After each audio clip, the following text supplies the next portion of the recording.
Ce phénomène, connu sous le nom d'illusion lunaire, donne l'impression que la Lune est gigantesque lorsqu'elle est proche de l'horizon, alors qu'il ne s'agit que d'un effet d'optique. Une illusion d'optique qui ne manque jamais d'émerveiller. Les enfants, les adultes, tous s'arrêtent un instant, fascinés par cette Lune qui semble presque toucher la Terre. C'est un rappel que la science et la magie ne sont parfois séparées que par un fil. Placé près de Taureau, des Pléiades et d'Aldébaran, le ciel est devenu lisible à l'œil nu.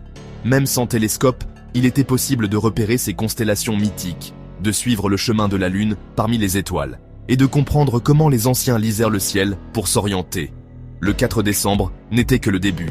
Ce mois est une succession de rendez-vous célestes, chacun apportant son lot de surprises et de merveilles à qui sait observer. Les nuits suivantes, la Lune a continué son voyage, croisant d'autres astres majeurs. Le 7, la Lune a rencontré Jupiter. Ce rapprochement apparent, visible à l'œil nu, a offert un spectacle rare, où deux des objets les plus brillants du ciel semblaient dialoguer dans la nuit. Le 10, elle a frôlé Régulus.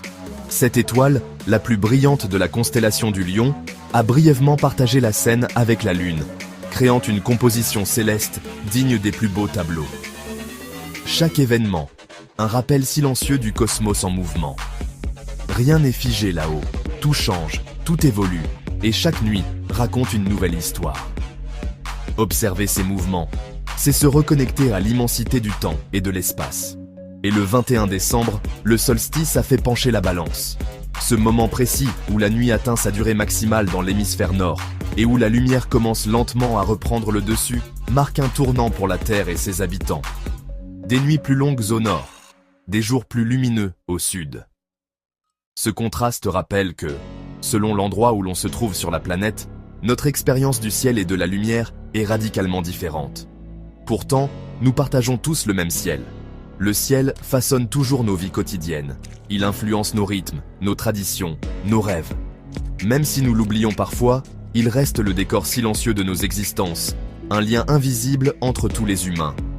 Alors, et si ces spectacles étaient en fait des rappels silencieux de notre place dans l'univers? Peut-être que chaque alignement, chaque superlune, chaque solstice est une invitation à lever les yeux, à s'émerveiller et à se souvenir que nous faisons partie d'un tout bien plus vaste. Abonnez-vous si vous voulez observer, avant de tirer des conclusions. Car le ciel a encore bien des secrets à révéler à ceux qui prennent le temps de regarder.